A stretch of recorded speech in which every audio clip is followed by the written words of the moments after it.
everyone. I am Dr. PRASHANT from Electrical Engineering Department, BMS IT. In this series of lectures, we will be looking at the signals and systems as a core subject.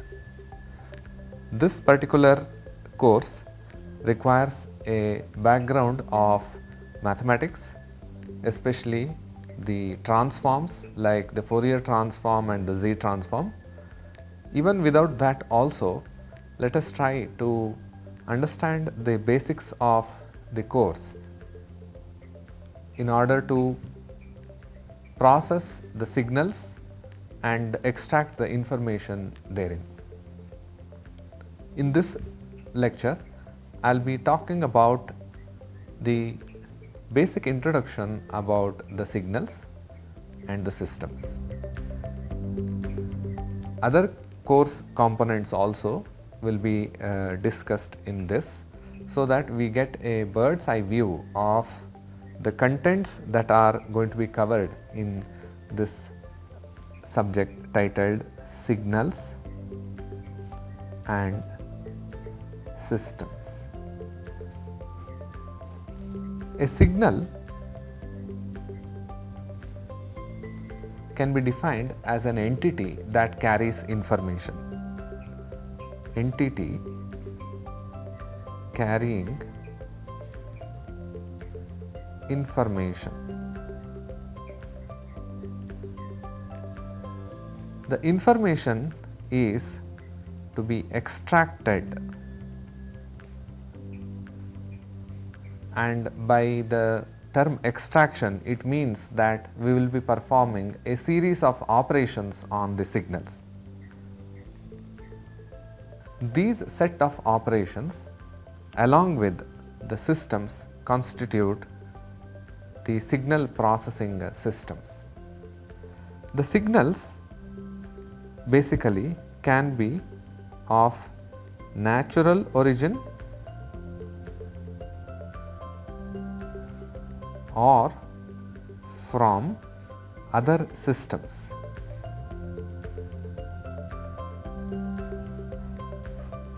You can think of the ECG signal or EEG signal as an example of natural signals.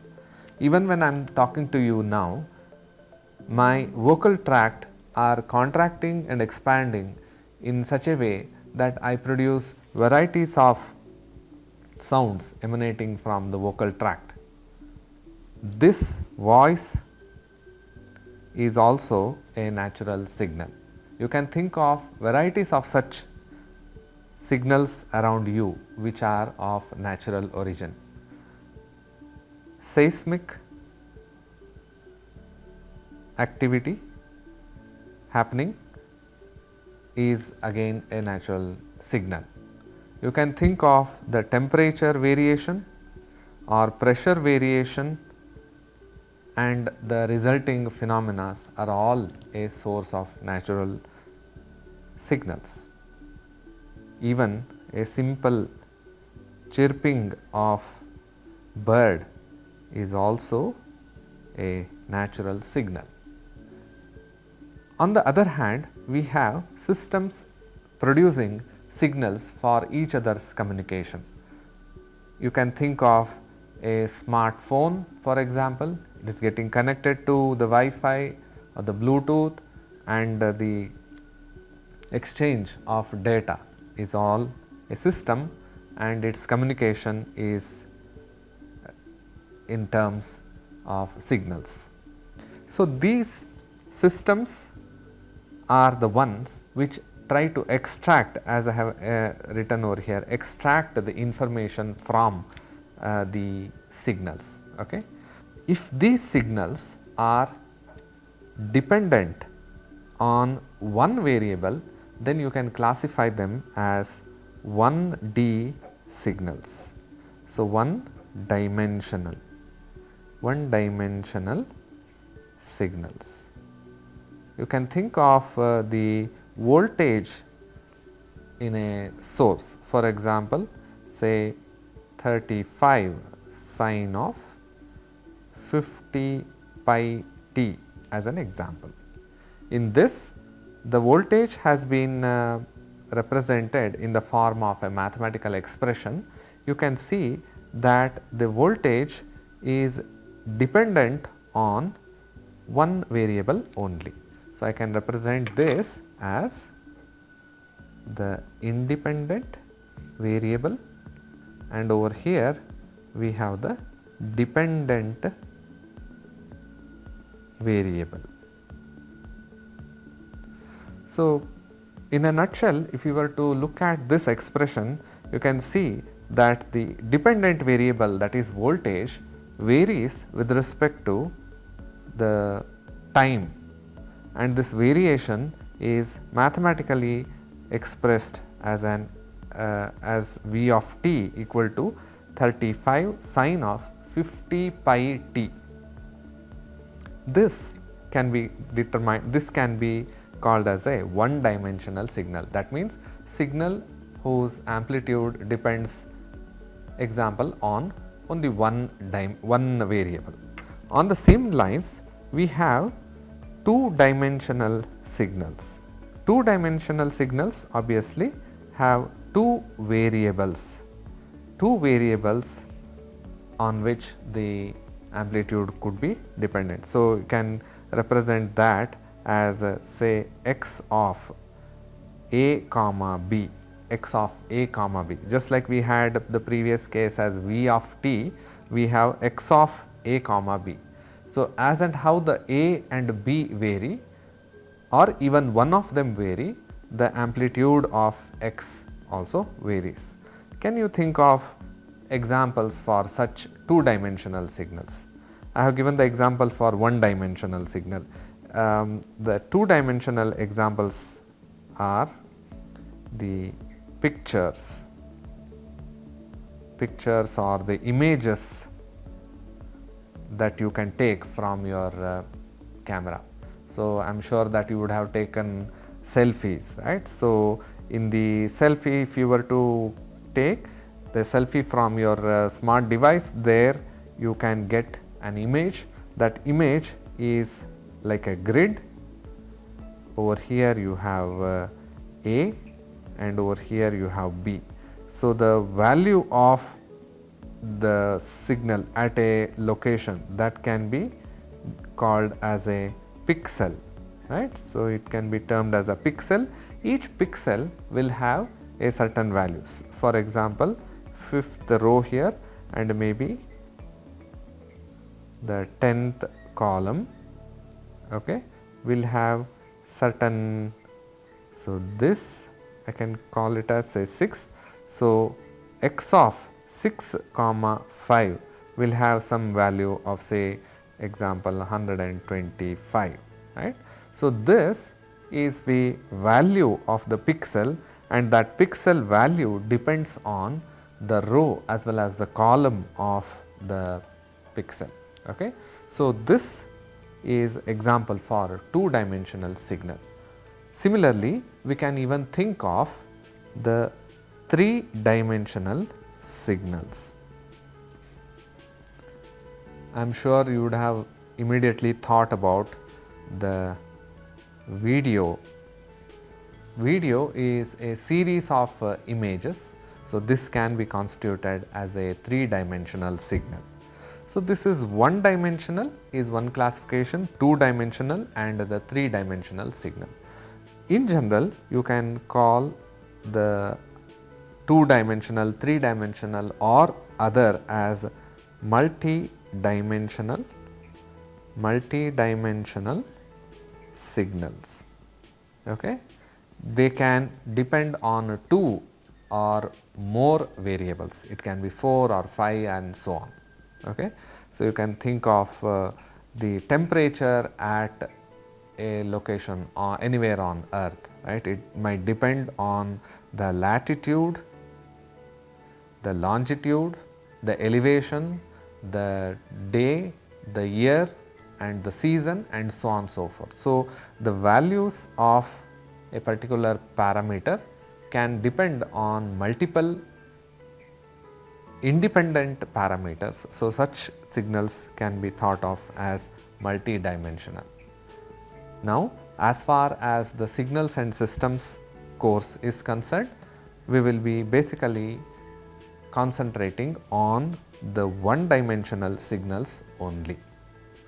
One dimensional signals, again if you were to visit back the definition of a one dimensional signal, we have said that it is an entity that is intended to carry information or that carries information.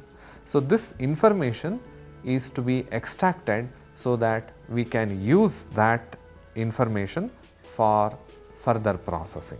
So, let us now look at some examples of signals. Let me begin with the example of ECG. This is electrocardiogram. Okay, so electrocardiogram. This particular signal is obtained from the heart. Heart is a collection of tissues and a set of muscles. This has something called as sinoatrial node. The electrical activities happening in the sinoatrial node are emanating out in the form of a signal. Now, if we are able to trap or catch that signal, it is possible to display the signal, store the signal, transmit the signal and so on. This kind of operations can be done on the ECG signal by a system. So, in general what I am trying to emphasize over here is that the signal is available all around us, but we require a system to catch that and process it. The purpose of all this is to extract the information. So, the ECG signal usually has a P, Q, R and so on, this kind of a pattern which goes on. So, you can recall that around 70 beats will be there per minute for a average adult. So, this 70 is one important number. The diagnostician, that is the doctor, can look at these signals, the pattern that is there, and he can decide about the health of the person, you can say. Okay. So, the health of the person can be related to the ECG signal. For example, here P, Q, R, S. So, this represents P. The presence or absence of such detail can be related to the condition of the heart.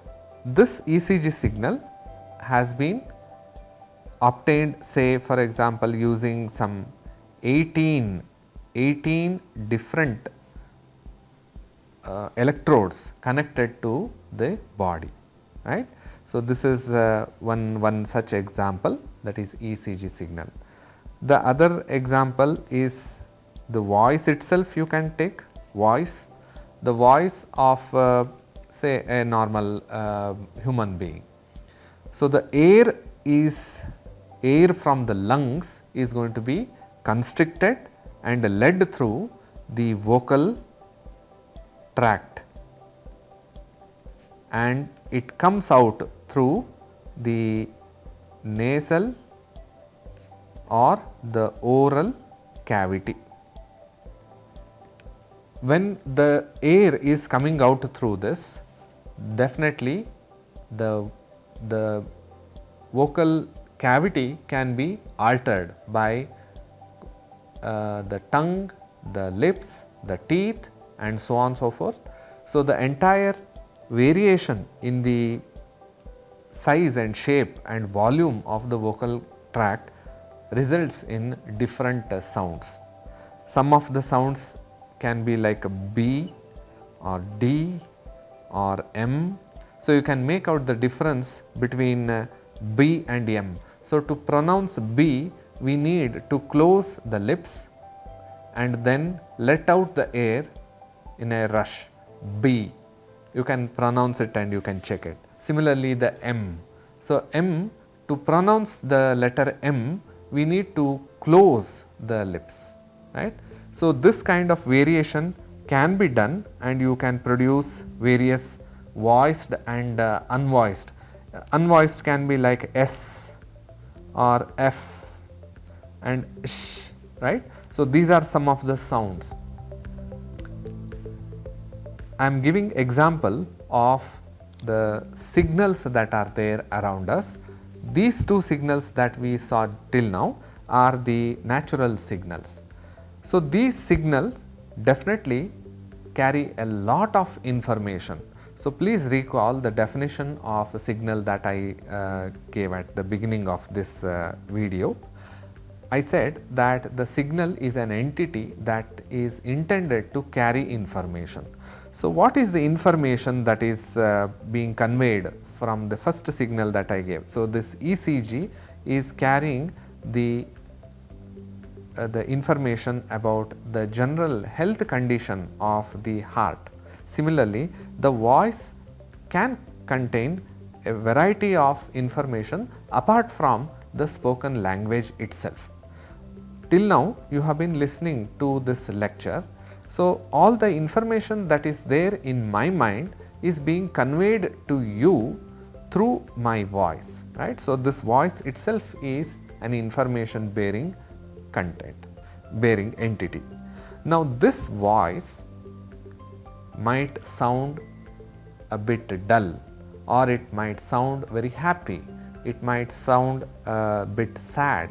So, the information not only is in the sentence, but also in the frequency, in the amplitude and in varieties of other parameters that are associated with one's voice.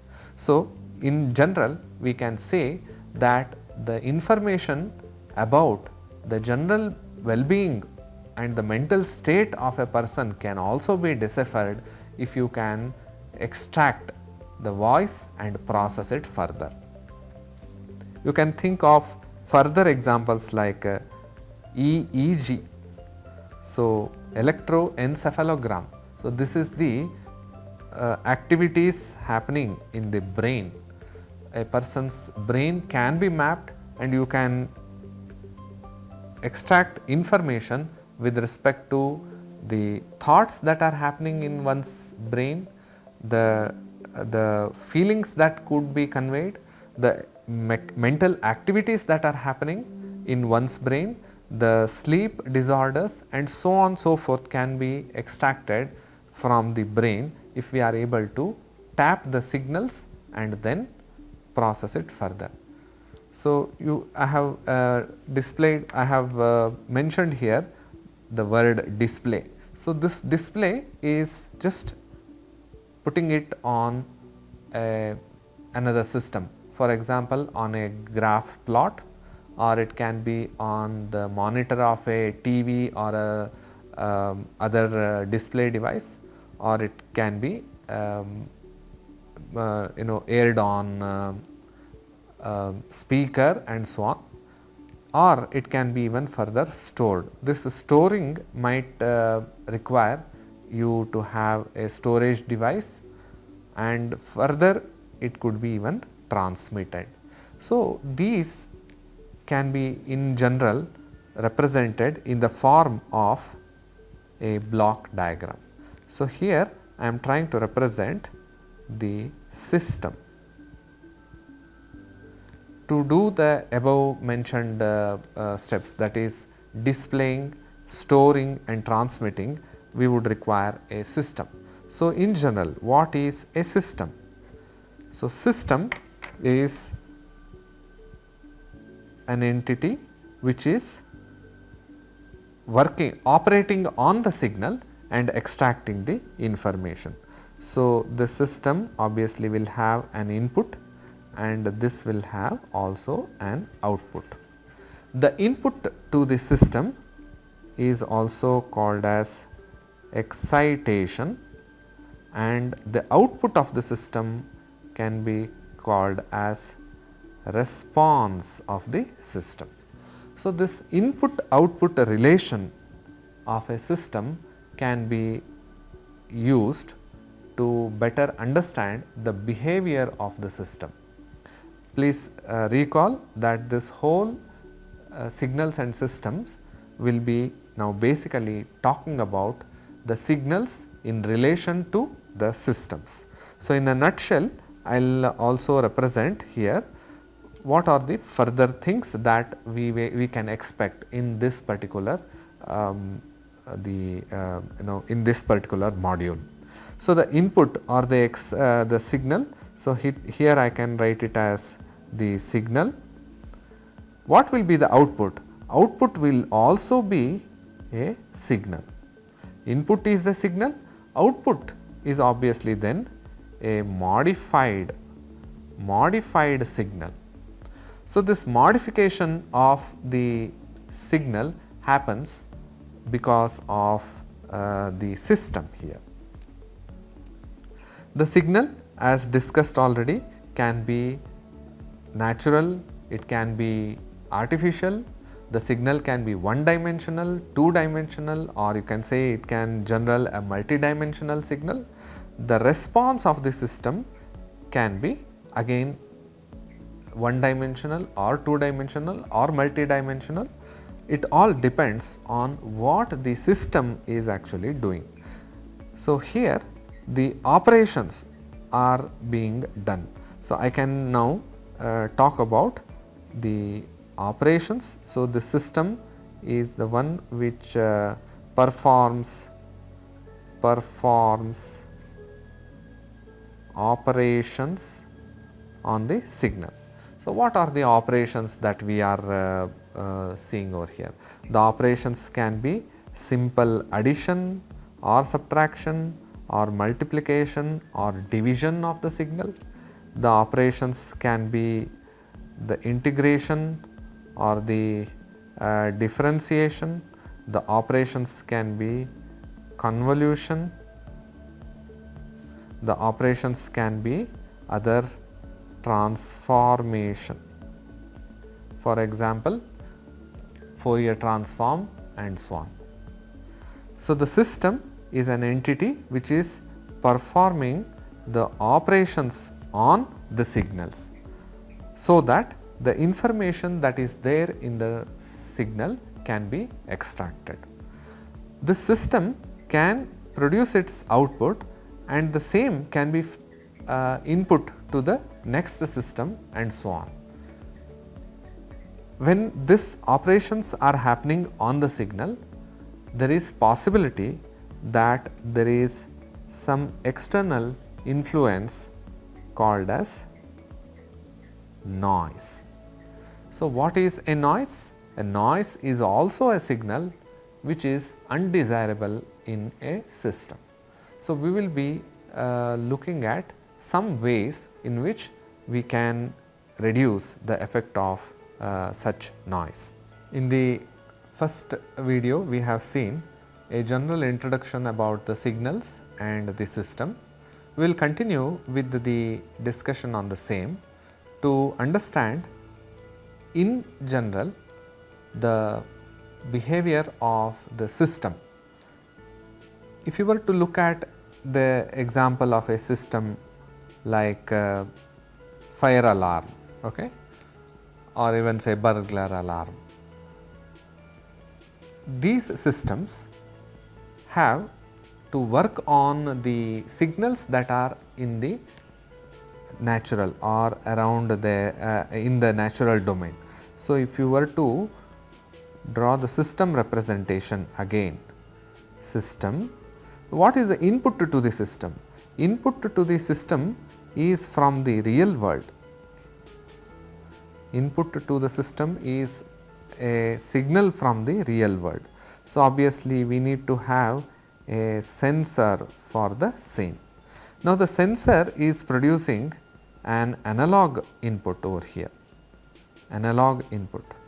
So, since the analog signal is being given, we need to have an analog to digital converter if the system is a digital system.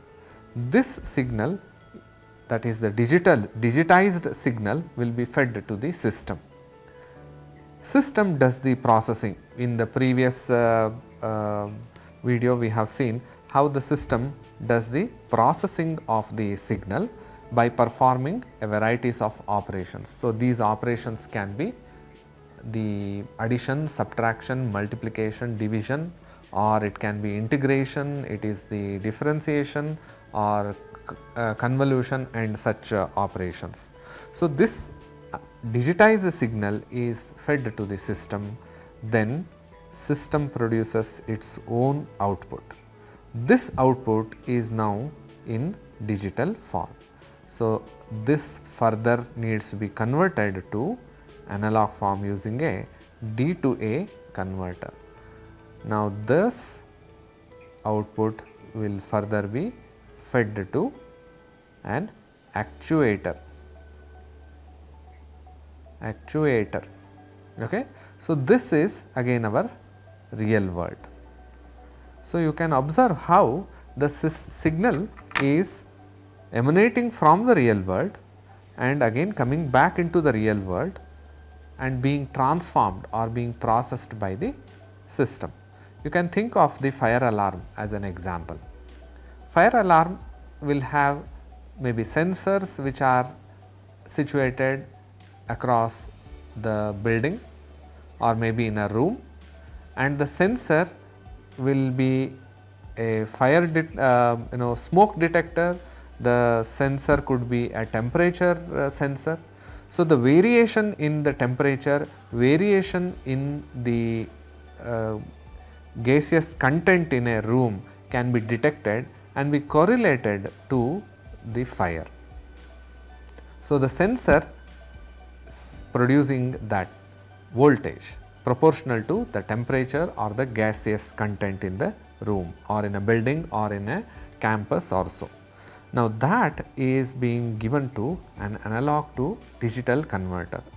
The digital converter will convert this analog signal and feed to the system. The system can be a simple microcontroller which will compare the incoming signal with a preset value.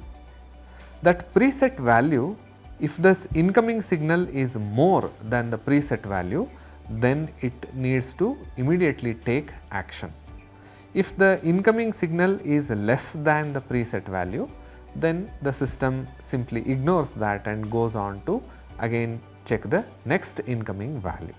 So, the system, the moment the system comes across a higher voltage than the preset value, immediately it triggers the digital to analog converter and thereby the actuator is being triggered. What this actuator can be? This can be a siren, this can be a flash of bulbs which is alerting the user, or it can be even a system where a message is sent to the security personnel or the owner and so on.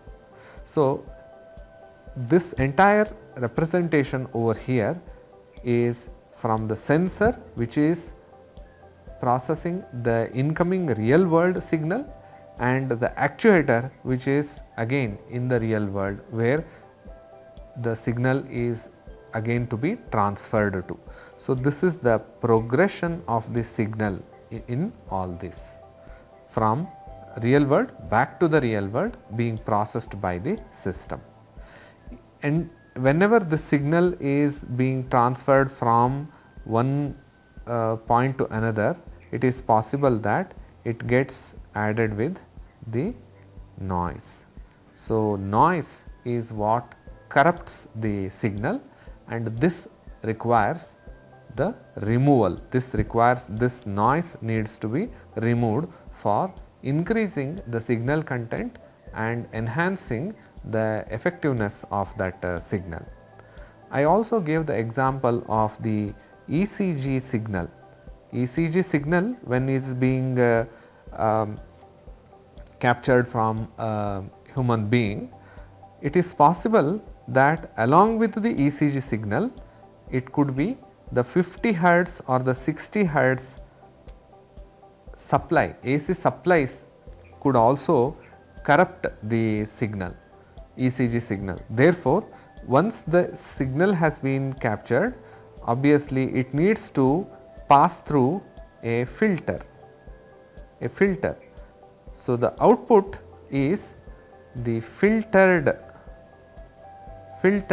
ECG signal.